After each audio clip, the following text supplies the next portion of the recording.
In this video, we will be discussing inverse relations and how to find the inverse of a relation or a function. Now, in the case of a mapping, an inverse relation says that if a relation pairs elements of A of its domain to elements of B of its range, then the inverse relation pairs B with A. So all that is saying is that if you have a function to where 1 correlates to X, 2 correlates to Z, 3 correlates to Y, or you can think of it in terms of domain and range, input, output. If you input 1, you would output X.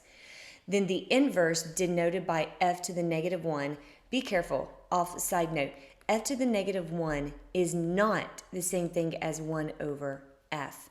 So in the last chapter, we discussed that when you have a negative exponent, it means you flip it.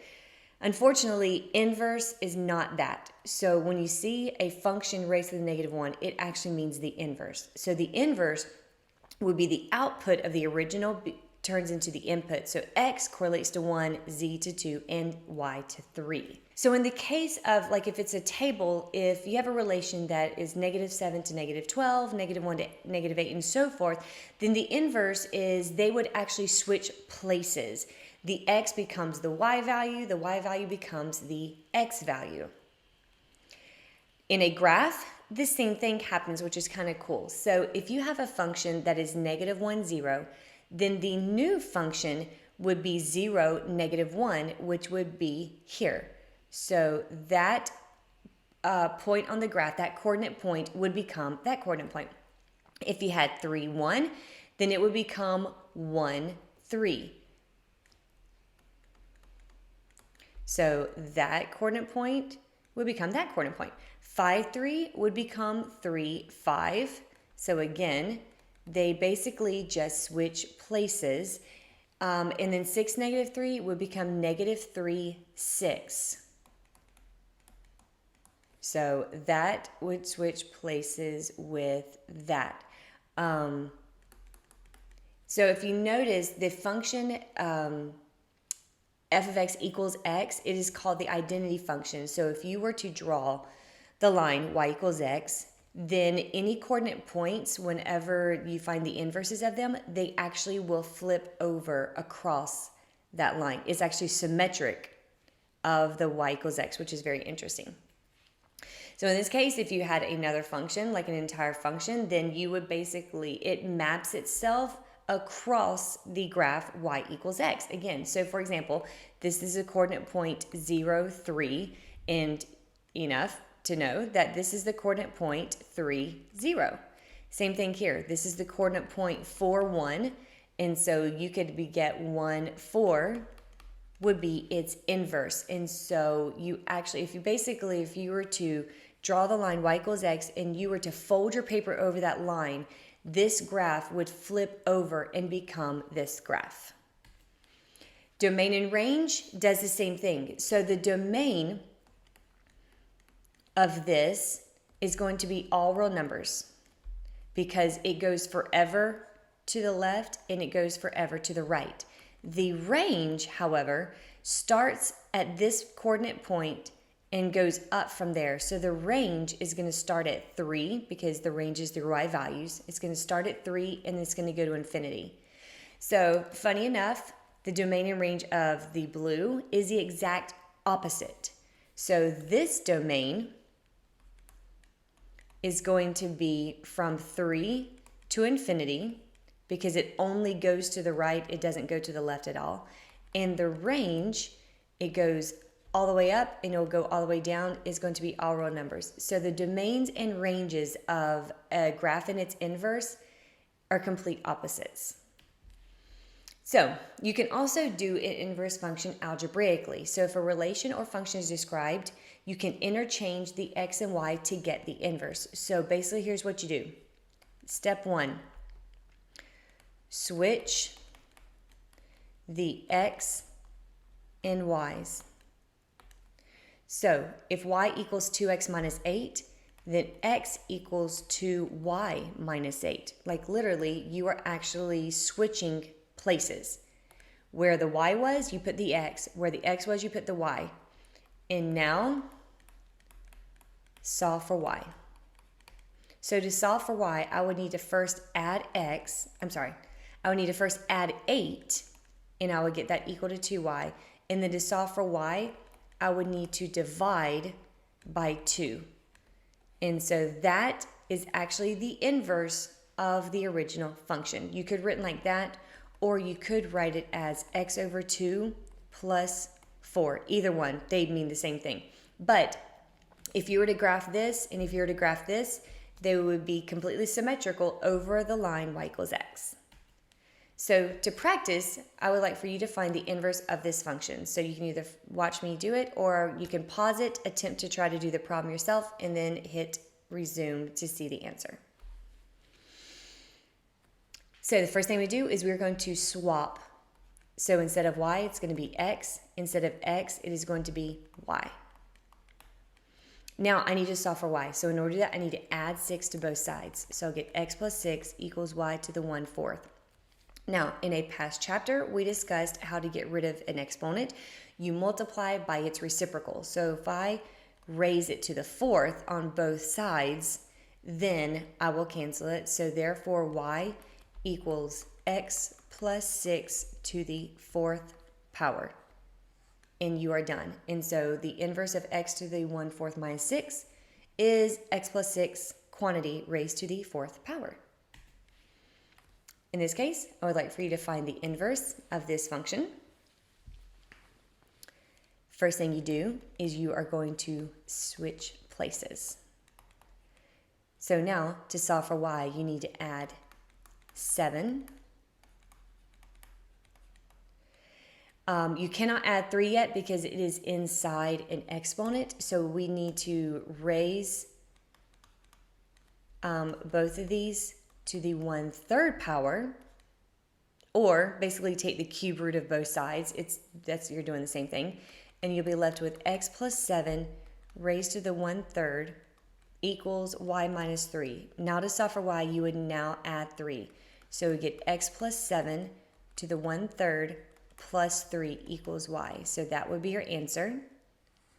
Or you could say that it's the cube root of x plus 7 and then plus 3. Either one, these are both the same thing. Just make sure you do not add the 3 and 7 together, because that 7 has an exponent that 3 does not. So composition, which is what we discussed in the last section, plays an important role as well when it comes to inverses. If you have a function and its inverse, then if you were to take the composition of the functions together, it actually will result in x. Like the variable x would be the answer if you were to take composition. And interesting enough, order does not matter. If you are first going to take the first function and then plug that function into its inverse, or if you start with the inverse and plug it in, it doesn't matter the order. You're still going to get the variable x. Or if you were to say the inverse of 3 of a function, you will get the number 3. Same thing if you were to plug f of the inverse of f of 3, you would also get 3. It doesn't matter. Whatever number you plug in, you are going to get that exact same number out. So let me show you or prove why this actually works. Let's start with an actual number. Like let's use the number 1.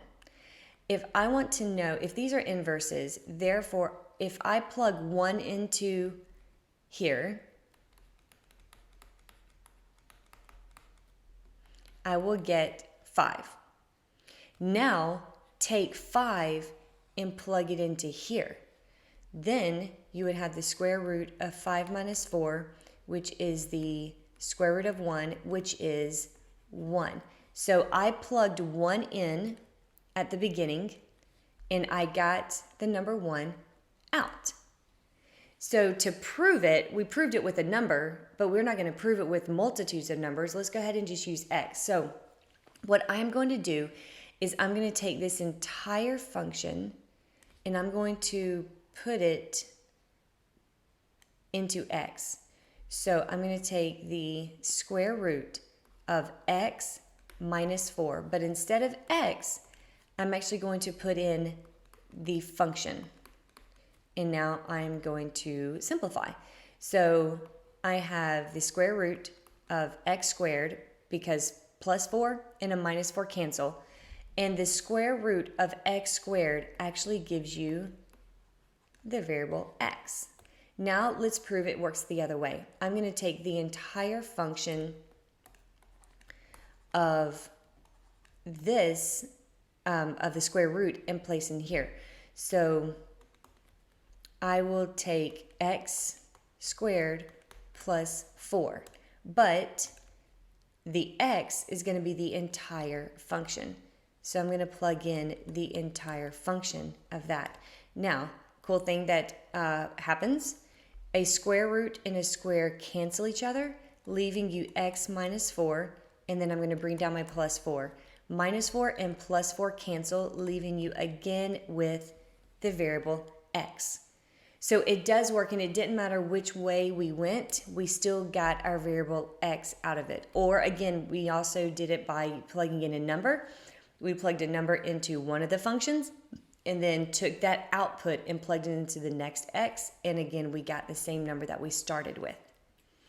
So to recap, we are going to find the inverse of these functions, and then we are going to see if these two inverses are actually inverses of each other. So I'd like for you to pause the video, attempt to work these 3 problems, and then hit resume to check your answers. In the first case, first thing you have to do is switch places.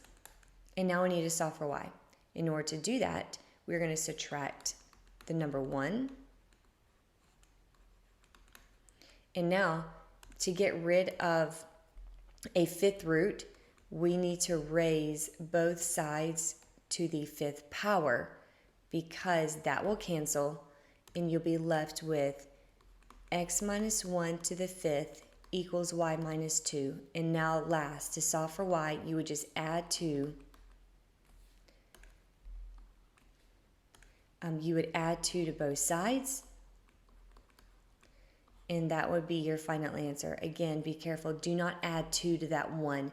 That 1 is inside of an exponent. You cannot combine those together. In this case, first thing you have to do is switch places, and now we need to solve for y. Next, you would multiply both sides by 7. And now to get rid of the 1/3, we are going to raise both sides to the 3rd power, which is the reciprocal. The 1/3 and 3 will cancel, leaving you y, and then on the left side, you'll be left with 7x to the 3rd power for your answer. Or you could say it is y equals 343x cubed. If you were to go ahead and distribute the 3 to both of them, both of these are the same answer. Now we want to check and see if these two functions are the same answer. So I'm going to take the first function, and I'm going to place the entire function into the x of the second function. So the second function is the cube root of x plus 1. And then I'm actually going to plug in what is x. Instead of x, I'm going to plug in the entire function. When I do that, I'll be left with the cube root of x cubed, because minus 1 and plus 1 cancel, and the cube root of x cubed is x, and it does work. You can do it the same way. If I was to take this entire, so it would be x cubed minus 1, but instead of x, I'm actually going to put the cube root. The cube root and a cube cancel each other, leaving you just the x plus 1 from the inside, and then I'm going to bring down my minus 1. 1 minus 1 is x. So again, you did not have to prove both ways. I just went ahead and proved it both ways to show you that it does still give you x.